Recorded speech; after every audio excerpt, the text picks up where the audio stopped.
Okay. So, faktor-faktor yang terutama di negara Brunei Darussalam dan di seluruh dunia yang menyebabkan kerosakan buah pinggang ialah kencing manis ataupun diabetes. Okay. Yang kedua adalah penyakit tekanan darah tinggi.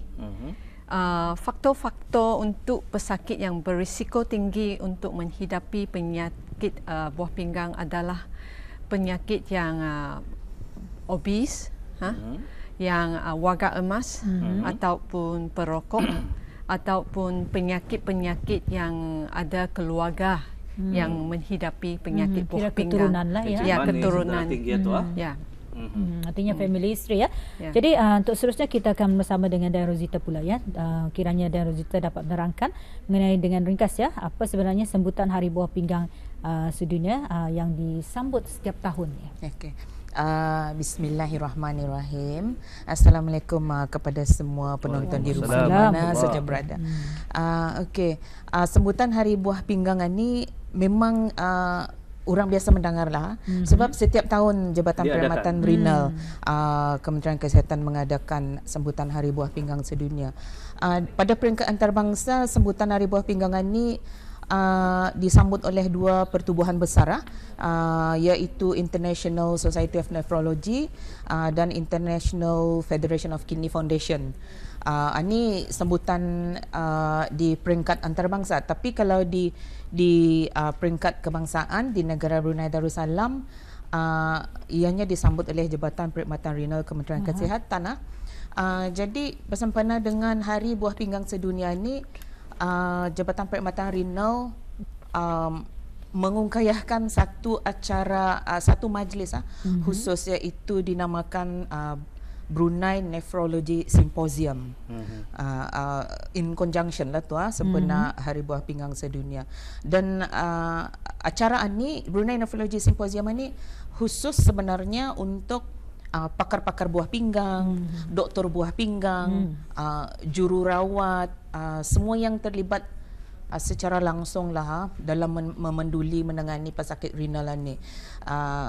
Sebab yang kata ni tahu pesakit renal ni berada di mana-mana, memandangkan komplikasi penyakit buah pinggang ni bermacam-macam. Jadi kadang-kadang diorang ni ada di ward, di ICU. Betul. Jadi nurse ni terlibat.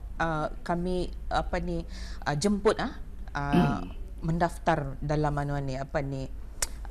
Brunei Nephrology Symposium ni. Jadi berbagai acara telah pun disusun juga semasa simposium itu nanti.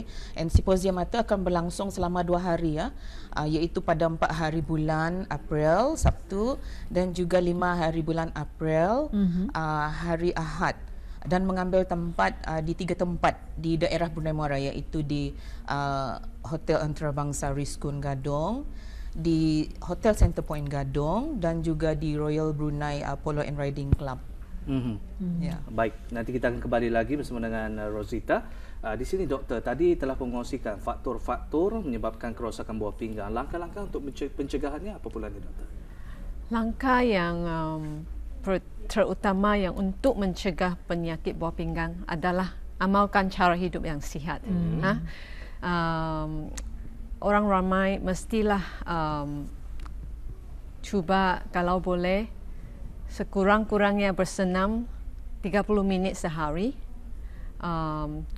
Pergi ikut nasihat doktor, jangan makan ubat-ubatan yang tidak diperlukan tanpa nasihat doktor. Mengelakkan obesity, elakkan makanan yang masin ataupun manis untuk cuba mengelakkan penyakit kencing manis dan penyakit tekanan darah tinggi. Tapi selalu orang cakap dah nyaman kalau dah masin. Ya, betul. Kalau dah manis pun dah nyaman juga. Tapi kualiti hidup lebih utama. Yes, ya betul. Itu antara lain ya. Kalau dilihat di sini doktor, boleh juga ke disentuh mengenai sekarang ni berapa jumlah pesakit yang ada ni? Sekarang di negara Brunei Darussalam ada lebih kurang 700 pesakit yang ada rawatan buah pinggang. Untuk hemodialisis lebih kurang ada 600. Laki-laki dan lebih kurang I think Dr. Fikir sama lah. Untuk hemodialisis 600, pesakit-pesakit pemindahan buah pinggang ada 44 dan pesakit-pesakit cuci air ataupun peritoneal dialysis ada lebih kurang 55 pesakit. Jadi macam mana purata usia mereka yang mengalami penyakit ini? Usia, panjang usia. Biasanya pesakit-pesakit untuk dia kualiti dan hayat hidup yang lebih bagus adalah pesakit-pesakit pemindahan buah pinggang. Itu yang terbagus untuk pesakit dari segi meningkatkan kualiti kehidupan lagipun kepanjangan kehidupan, panjang hidup. Akan tetapi bukan setiap pesakit sesuai untuk pemindahan buah pinggang. Ini memerlukan satu proses yang teliti untuk memastikan penderma itu sihat dan penerima itu keadaan klinikalnya stabil dan sesuai untuk pemindahan buah pinggang. So ini proses bukanlah yang mudah. Mudah. Jadi usia yang termuda ni doktor yang mengidap penyakit buah pinggang ni berapa ni usianya? Biasanya lebih kurang 50, 60. So kebanyakan pesakit-pesakit warga emas sebab mereka salah satu yang berisiko tinggi. Ya. So pesakit-pesakit yang menghidapi kencing manis, tekanan darah tinggi, itulah golongan pesakit-pesakit yang berisiko tinggi untuk penyakit-penyakit. Sebelum berbalik mengetahui mengenai sambutan Hari Buah Pinggang sedunia ini, jika pesakit buah pinggang itu mengidap penyakit kencing manis dan darah tinggi dengan doktor, bagaimanakah seseorang itu mengelakkan kegagalan buah pinggang sampai peringkat yang memerlukan rawatan dialisis ini? Okay. So yang amat penting ialah untuk pesakit-pesakit yang menghidapi penyakit kencing manis dan tekanan darah tinggi, mereka mestilah ikut nasihat doktor, ikut perjanjian untuk jumpa doktor untuk pemeriksaan badan, untuk ujian ain kemih dan darah. Mereka mestilah cuba amalkan cara hidup yang sihat, maksudnya elakkan obesiti, kurang makanan yang manis dan elakkan makanan yang masin, itu yang amat penting. Dan juga makan ubat-ubatan dengan teratur, ikut arahan pihak kesihatan. Ya. Kalau makanan-makanan fast food tu mempunyai kandungan garam yang tinggi ke tu doktor? Ya, memang fast food itu salah satu makanan yang tinggi kadar zat garam. Lagipun karbohidrat juga tinggi, lagipun tinggi lemak, kolesterol. Kadang-kadang ada orang tidak mau makan nasi, makan makanan segera tersebut adalah salah satu cara untuk diet kata mereka. Sebenarnya itu salah. Sebenarnya salah ya. Jadi Rosita, kita ingin mengetahui apakah antara acara yang disusun semasa simposium dan apa sebenarnya objektif ataupun tujuan majlis ini diadakan? Baiklah. Berbagai acara telah pun disusun semasa simposium itu, di mana pada hari pertama seperti yang saya beritahu tadi, simposium ini berjalan 2 hari ya. Jadi pada hari pertama 4 hari bulan itu siangnya pendaftaran bermula seawal jam 7 pagi, diikuti dengan ceramah-ceramah khas untuk pakar nefrologi sahaja, dan pada sebelah malamnya ianya berlangsung di Royal Brunei Polo and Riding Club di sebelah malam, and yang hadir ialah yang berhormat Menteri Kesihatan selaku tetamu kehormat. Disambung juga ceramah di sana, and then ada persembahan kebudayaan lah daripada kaki tangan Jabatan Perkhidmatan Renal. And then pada hari kedua ada berlangsung juga di Hotel Center Point Gadong, iaitu sepenuh hari tu, sepenuh hari. Jadi yang menarik ialah kami di Jabatan Perkhidmatan Renal mengundang beberapa penceramah dari Malaysia, Singapura, India, juga ada Hong Kong dan banyak lagi negeri-negeri yang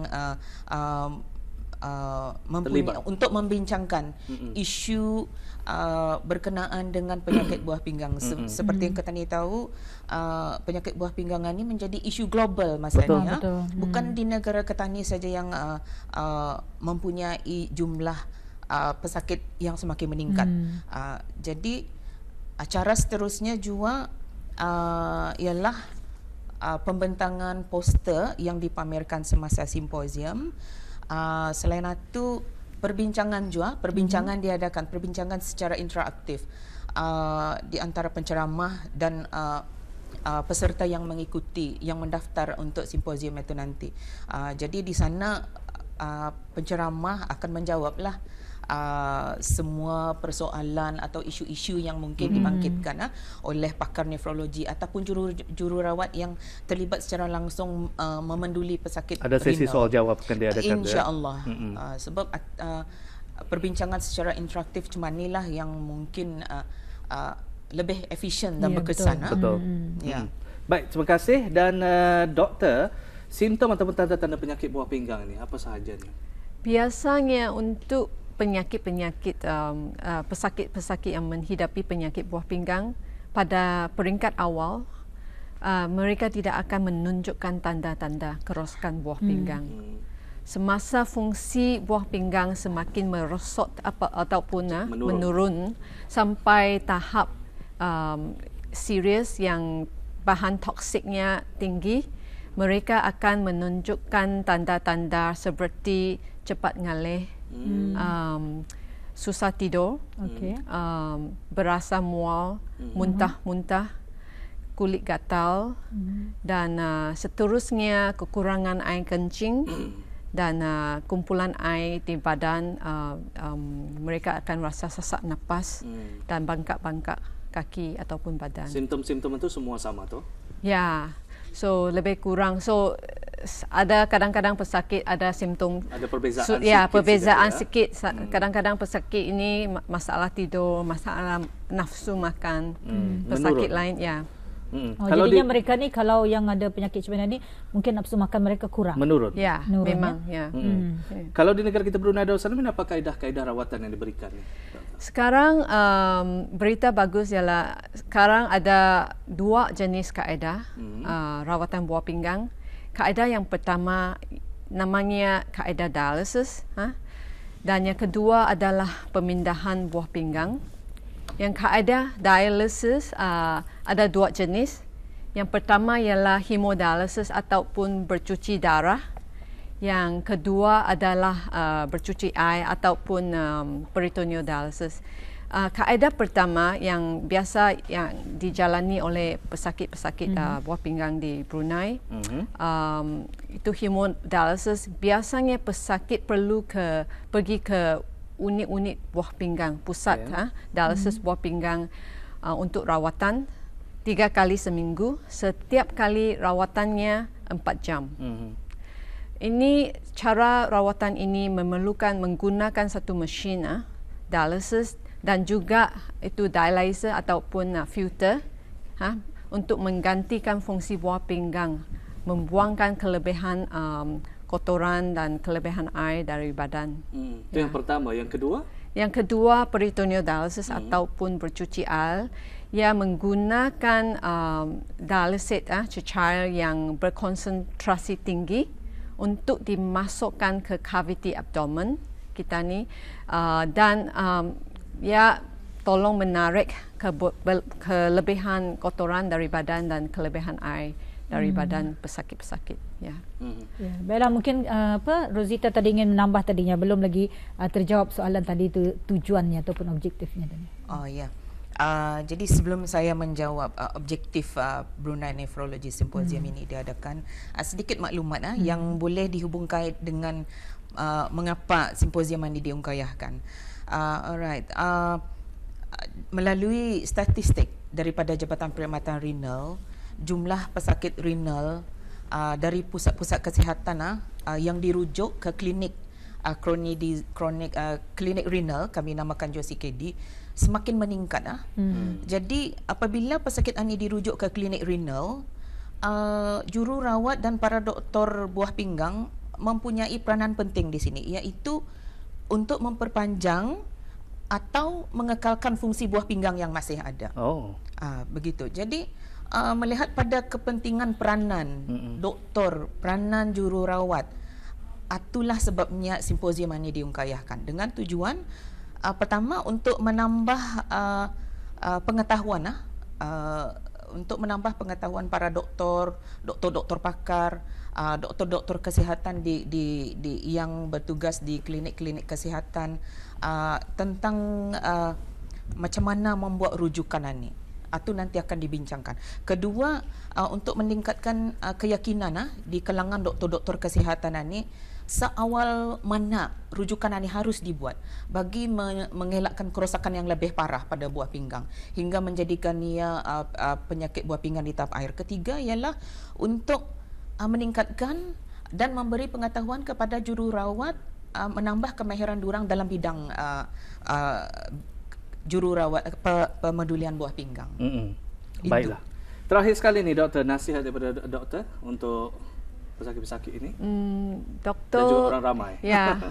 So sekarang kita harapkan pihak kita ni harapkan selepas penerangan tentang kepentingan kesihatan buah pinggang dan tanda-tanda penyakit buah pinggang biasanya tidak boleh ditunjukkan pada peringkat awal. So amat pentinglah orang ramai mencegah penyakit buah pinggang.